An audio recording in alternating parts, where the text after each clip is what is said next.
Hello. In continuation of the proceedings of our last meet, today to take down the next problem.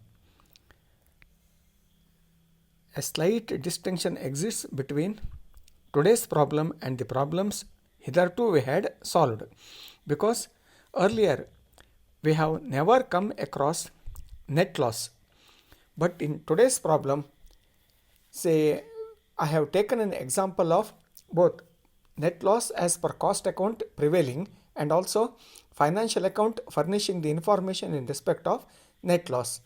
So now you go through the problem.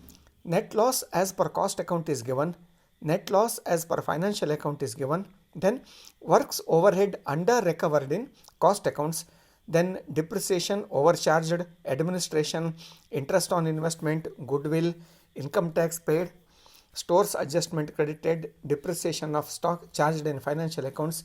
Different informations are either furnished or are given. Say hitherto I have already told, say either net profit or loss as per profit financial account can be taken. If it is taken as the base, then we will end up with net loss or profit as per cost records. So now let us take a slight deviation from the earlier norm, and in this problem let us take net loss as per financial account as the base. Now net loss as per financial account, it stood at rupees 4,32,090. Now you go through the problem. Net loss as per cost account 3,44,800. Net loss as per financial accounts, it is stated at rupees 4,32,090. Now in this problem we have taken net loss as per financial account as the base at rupees 4,32,090. Then the first transaction reads as under works overhead under recovered in cost accounts. Works overhead under recovered in cost accounts, it is given at rupees 6,240. Now in the solution you go through the format of your profit and loss account. In profit and loss account, first debit entry to works expenses given as rupees 10,000, but you do not go through to ascertain from where came this rupees 10,000. Simply for the sake of convincing you, I have taken rupees 10,000 as an example in respect of works expenses, because the transaction reads as works overhead under recovered in cost accounts. Works overhead under recovered in cost accounts, when it stood at rupees 6,240, it implies that, take for instance, works expenses debited in profit and loss account, it might have been rupees 10,000. If it were to be 10,000, then you look into the cost sheet which is adjacent to profit and loss account, plus in the sense add WOH works overhead given as rupees 3,760. Here again, don't go through to ascertain from where came rupees 3,760. Say only to convince you. How about 6,250? Deliberately I have taken two figures. So definitely these two figures, rupees 10,000 and rupees 3,760, they are nowhere available in the problem. But the point to be stressed at the present juncture is that works expenses debited in profit and loss account, if it were to be rupees 10,000, and works overhead recovered in cost books, if it were to be rupees 3,760, how much is the difference? Difference is concerned, definitely it stands at, or it comes to rupees 6,240. ಅರ್ಥ ಮಾಡ್ಕೊರಿ. ಈಗ 10,000 ರೂಪಾಯಿ ಅಂಕೆ 3,760 ರೂಪಾಯಿ ಅಂಕೆ ನೀವು ಎಲ್ಲೂ ಹುಡುಕ್ಲಿಕ್ಕೆ ಹೋಗಬೇಡ್ರಿ, ಆದರೆ ಎಲ್ಲೆಲ್ಲೂ ಇಲ್ಲ. 10,000 ಮತ್ತು 3,760 ಅಂತರ ಎಷ್ಟಾಯಿತು ಕೇಳಿದ್ರೆ 6,240. ನಿಮಗೆ ಏನು ಕನ್ವಿನ್ಸ್ ಮಾಡ್ಲಿಕ್ಕೆ ನಾವು ಹೊರಟಿದ್ದು ಕೇಳಿದ್ರೆ, ಈಗ ವರ್ಕ್ಸ್ ಎಕ್ಸ್ಪೆನ್ಸಸ್ ಅನ್ನೋದು ವರ್ಕ್ಸ್ ಓವರ್ಹೆಡ್ ಅನ್ನುವಂಥ ಹೆಡ್ನಾಗೆ ಎಷ್ಟು ರೊಕ್ಕಕ್ಕೆ ರೆಕವರ್ ಆಗಿದ್ದದೆ? 3,760. ಅಂದರೆ ಡಿಫ್ರೆನ್ಸ್ ಎಷ್ಟಾಯಿತು? 6,240. ಈಗ ನಮ್ಮದು ಬೇಸ್ ಯಾವುದು? ಬೇಸ್ ಯಾವುದು ಕೇಳಿದ್ರೆ profit as per financial account. ಈಗ ಫೈನಾನ್ಷಿಯಲ್ ಅಕೌಂಟ್ ಬೇಸ್ ಇದ್ದಾಗ ನಮ್ದು let our concentration be upon profit and loss account. ಈಗೇನಾಯಿತು? ಪ್ರಾಫಿಟ್ ಆ್ಯಂಡ್ ಲಾಸ್ ಅಕೌಂಟು 6,240 ರೂಪಾಯಿ ಎಕ್ಸೆಸ್ ಡೆಬಿಟ್ ಆಯಿತು ಅಥವಾ ಎಕ್ಸೆಸ್ ಚಾರ್ಜ್ ಆಯಿತು. ಅಥವಾ to put it in other words, ಅರ್ಥ ಏನು ಕೇಳಿದರೆ, ವರ್ಕ್ಸ್ ಓವರ್ ಹೆಡ್ಡು ಕಾಸ್ಟ್ ಶೀಟ್ನಾಗೆ 6,240 ರೂಪಾಯಿ ಅಂಡರ್ ರಿಕವರಿ ಆಯಿತು. ನಮ್ಮದು base profit and loss account ಇದ್ದಿದ್ದರಿಂದ ನಾವು ಕಾನ್ಸಂಟ್ರೇಟ್ ಇದ್ರ ಮೇಲೆ ಮಾಡೋಣಂತೆ, ಪ್ರಾಫಿಟ್ ಆ್ಯಂಡ್ ಲಾಸ್ ಅಕೌಂಟ್ ಮೇಲೆ. ಈಗ profit and loss account excess debit ಅಥವಾ ಎಕ್ಸೆಸ್ ಚಾರ್ಜು ಎಷ್ಟಾಗಿದ್ದದೆ ಕೇಳಿದ್ರೆ 6,240 ರೂಪಾಯಿ ಆಗಿದ್ದದೆ.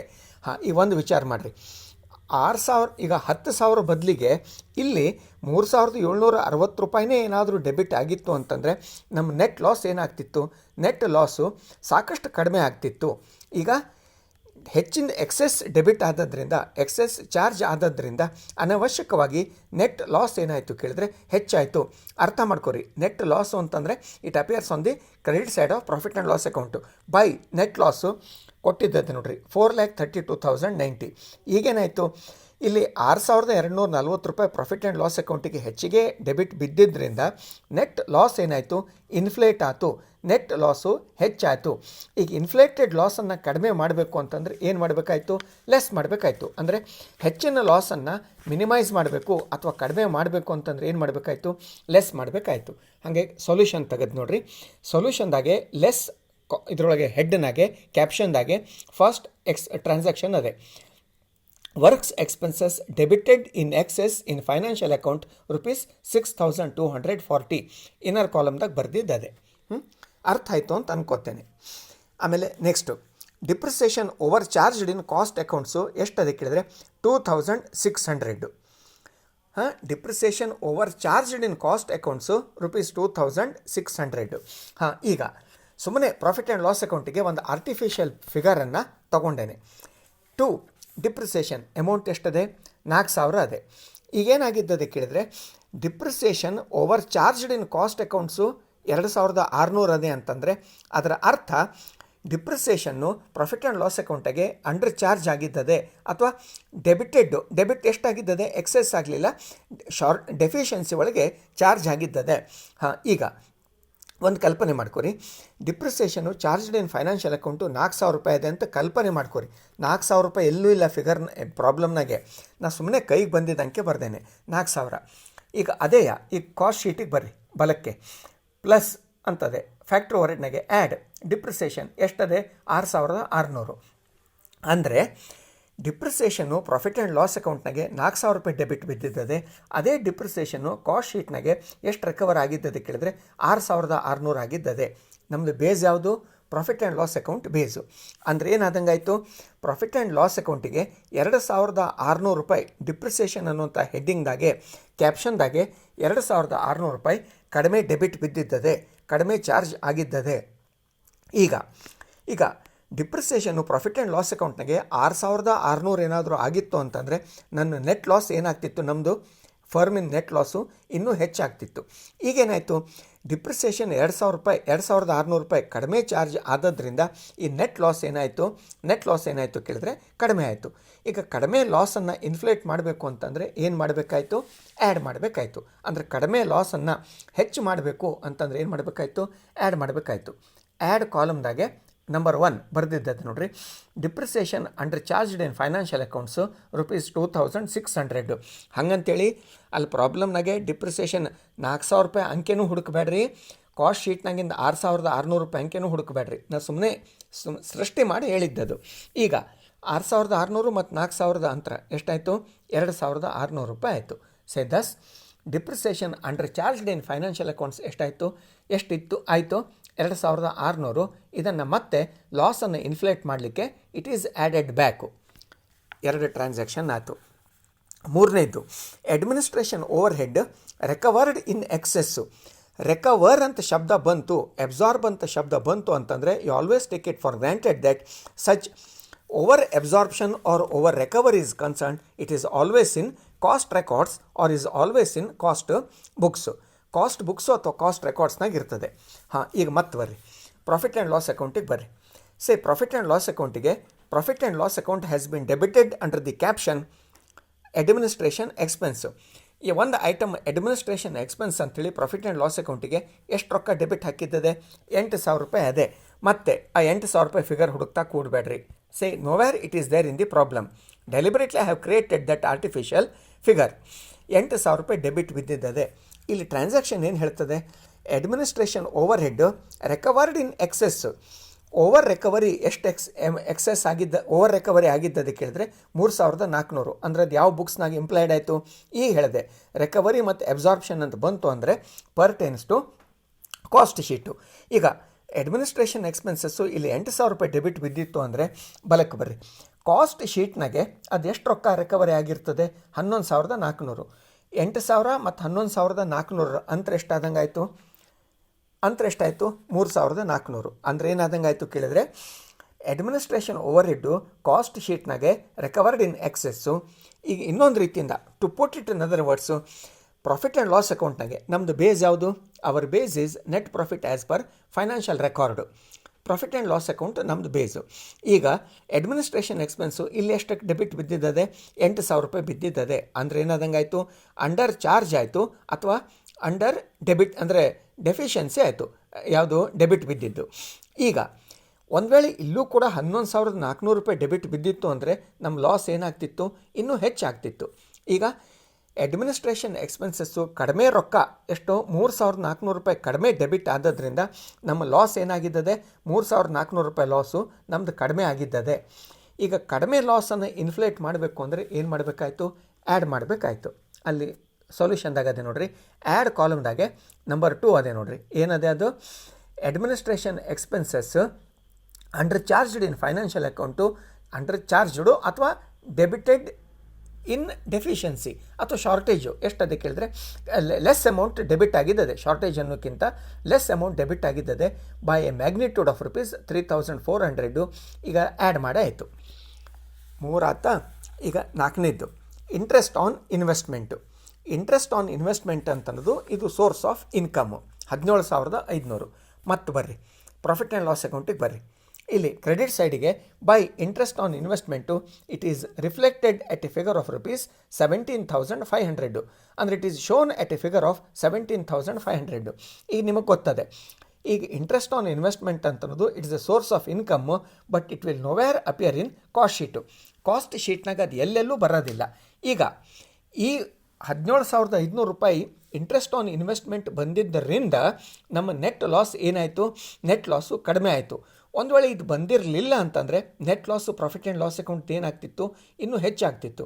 ಈಗ ಸೋರ್ಸ್ ಆಫ್ ಇನ್ಕಮ್ ಕ್ರೆಡಿಟ್ ಆದದ್ರಿಂದ net profit as per financial account ಏನಾಯಿತು, ನೆಟ್ ಪ್ರಾಫಿಟ್ ಅಲ್ಲ, net loss as per financial account ಏನಾಯಿತು, ಕಡಿಮೆ ಆಯಿತು. ಕಡಿಮೆ ಆಗಿದ್ದ ಪ್ರಾಫಿಟನ್ನು ಇನ್ಫ್ಲೇಟ್ ಮಾಡಬೇಕು, ಹೆಚ್ಚು ಮಾಡಬೇಕು ಅಂದರೆ ಏನು ಮಾಡಬೇಕಾಯ್ತು, ಆ್ಯಡ್ ಮಾಡಬೇಕಾಯ್ತು. ಹಾಗಾಗಿ ಆ್ಯಡ್ ಕಾಲಮ್ದಾಗೆ ತೆಗೆದು ನೋಡ್ರಿ, ಮೇಲೆ 3ನೇದ್ದು interest on investment credited only in financial account but not in cost records ಎಷ್ಟು ಕೇಳಿದ್ರೆ 17,500. ಯಾಕೆ ಕೇಳಿದರೆ ಇಂಟ್ರೆಸ್ಟ್ ಆನ್ ಇನ್ವೆಸ್ಟ್ಮೆಂಟ್ ಅಂತನ್ನೋದು ಕಾಸ್ಟ್ ರೆಕಾರ್ಡ್ನಾಗ ಬರಲಿಕ್ಕೆ ಸಾಧ್ಯನೇ ಇಲ್ಲ, ಯಾಕಂತಂದ್ರೆ ಸೋರ್ಸ್ ಆಫ್ ಇನ್ಕಮ್ಮು. ಹಾಗಾಗಿ ಈಗ ಪ್ರಾಫಿಟ್, ಇದನ್ನು ಲಾಸನ್ನು, ಪ್ರಾಫಿಟ್ ಅಲ್ಲ, I have mispronounced, loss ಏನಾಯಿತು ಇನ್ಫ್ಲೇಟ್ ಮಾಡಲಿಕ್ಕೆ 17,500 ರೂಪಾಯಿ ಆ್ಯಡ್ ಆಯಿತು. Then next goodwill written off in financial books, ಎರಡೂ ಕ್ಲಬ್ ಮಾಡಿಬಿಡೋಣಂತೆ. ನೆಕ್ಸ್ಟ್ ಎರಡೂ goodwill written off in financial books, income tax ಪೇಡು.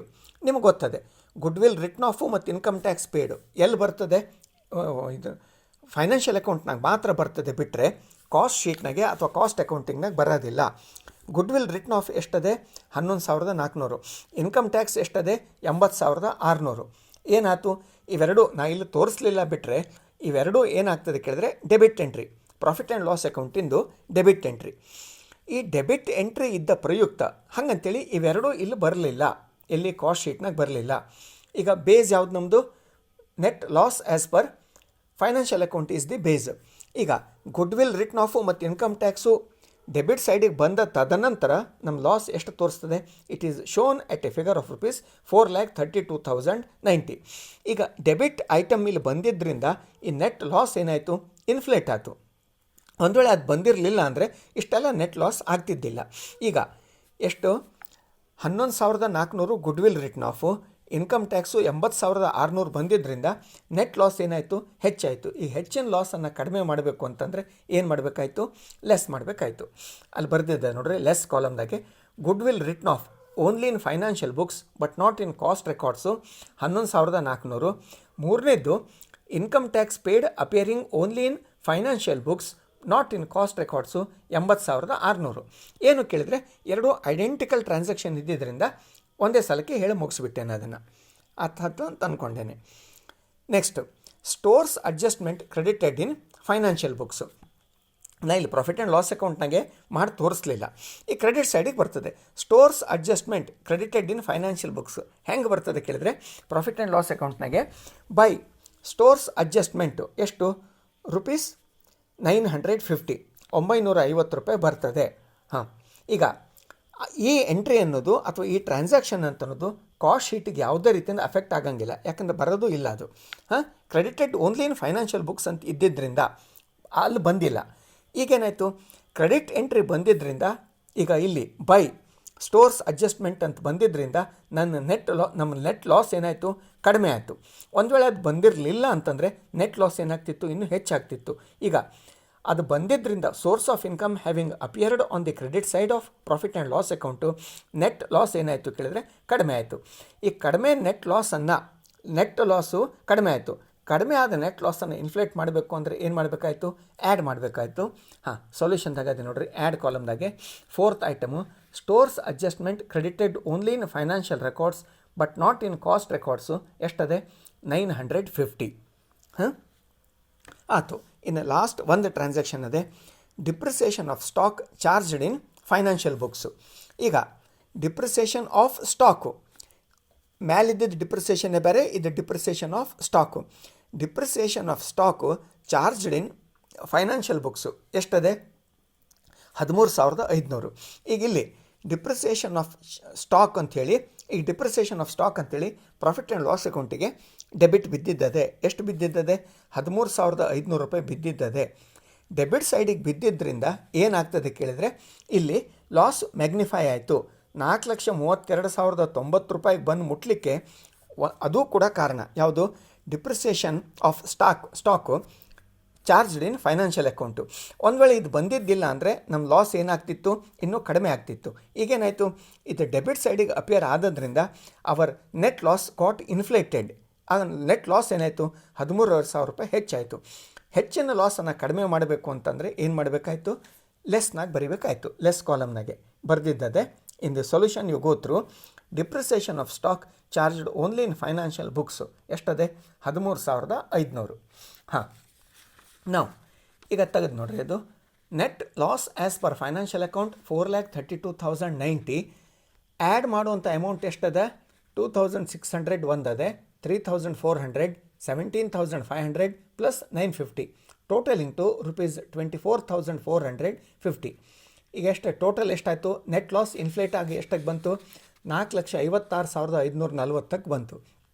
ಈಗ ನೆಟ್ ಲಾಸನ್ನು ಡಿಕ್ರೀಸ್ ಆಗುವ ಅಥವಾ ಲೆಸ್ ಮಾಡುವಂಥ ಕಾಂಟ್ರಿಬ್ಯೂಟರಿ ಫ್ಯಾಕ್ಟರ್ಸು ಅಥವಾ ಇಫೆಕ್ಟಿವ್ ಟ್ರಾನ್ಸಾಕ್ಷನ್ಸ್ ಯಾವುದದೆ ಕೇಳಿದರೆ, ವರ್ಕ್ಸ್ ಎಕ್ಸ್ಪೆನ್ಸಸ್ ಏನದೆ 6,240, goodwill written off 11,400, income tax paid 80,600, depreciation on stock 13,500, thus totalling to 1,11,740. ಈಗ inflated net loss 4,56,540 1,11,740 ಹೋಯಿತು ಅಂತಂದರೆ ರಿಸಲ್ಟೆಂಟ್ ಫಿಗರ್ ಎಷ್ಟು ಉಳಿತು, 3,44,800. ಇದೇನು ಇರಲಿಕ್ಕೆ ಬೇಕು, ಇದೇನು ಕೇಳಿದರೆ, we have taken net loss as per financial account as the base, we will be ending up with net loss as per cost records. ಹಾಗಾಗಿ net loss as per cost records ಎಷ್ಟಕ್ಕೆ ಬಂತು ಕೇಳಿದರೆ 3,44,800. ಅಲ್ಲಿ ಪ್ರಾಬ್ಲಮ್ನಾಗದೆ ನೋಡಿರಿ, ಫಸ್ಟ್ ಸೆಂಟೆನ್ಸ್ ತೆಗೆದು ನೋಡಿರಿ, net loss as per cost accounts ಎಷ್ಟದೆ 3,44,800. ಅಂದರೆ there is perfect matching in between net loss as per cost records, net loss as per financial records.